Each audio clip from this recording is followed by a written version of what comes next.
At about 10:30 last evening, a robbery took place at a 7-Eleven in Cambridge. Subsequently, after that, an MIT police officer was shot on campus and has expired as a result of his wounds. There was a carjacking that took place as well in Cambridge involving a Mercedes SUV. That car was ultimately discovered here in Watertown and pursued by the Watertown Police Department. The pursuit went into a residential neighborhood not far from here, where there was an exchange of gunfire between Watertown Police, MBTA police officer, and two suspects in this SUV. During the course of that pursuit, several explosive devices were discharged from the car at the police officers. In the exchange of the gunfire, we believe that one of the suspects was struck and ultimately taken into custody. A second suspect was able to flee from that car, and there is an active search going on at this point in time. An MBTA police officer was struck during that exchange of gunfire and is currently at the Mount Auburn Hospital in critical condition. There is an active search by tactical teams from NEMLAC, from the State Police, and the Boston Police Department. The Watertown Police Department are involved in this search, as well as traffic diversion throughout the area. The most important message that we are doing right now is for public safety and the safety of those people in that neighborhood. We are asking everyone to shelter in place for the time being, not to leave their homes. If they see something suspicious, other than a police officer coming to their door, they should call 911 immediately. We also want to forewarn motorists that are traveling through this particular area, even though we're locked down in this neighborhood, that they should not stop for anyone and pick up anyone along the side of the roadway. What we're looking for right now is a suspect consistent with the description of suspect number 2, the white-capped individual who was involved in Monday's bombing of the Boston Marathon. He was. We have a picture, a video from the 7-Eleven in Cambridge last night that he is dressed in a gray hoodie-type sweatshirt. He's a light-skinned or Caucasian male with longer brown curly hair. You've seen the picture.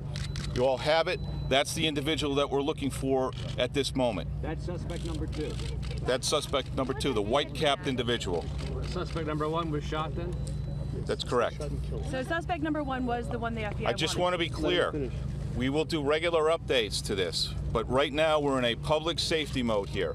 Our immediate concern is for those people in the neighborhood up there. We have an active search going on by tactical teams to locate and apprehend this particular individual. He should be considered armed and dangerous and is a threat to anybody that might approach him. So please, use extreme caution and stay in your homes. If you hear something, if you see something unusual, we'd like you to call 911. Now I'm going to ask Chief DeVoe of the Watertown Police Department to just briefly describe the area, the neighborhoods, and the streets that are involved up there so everyone is clear on that. What's your name? Please. Wait a minute. We're going to let Chief DeVoe, so we're going to go through the speakers, please. What's your name?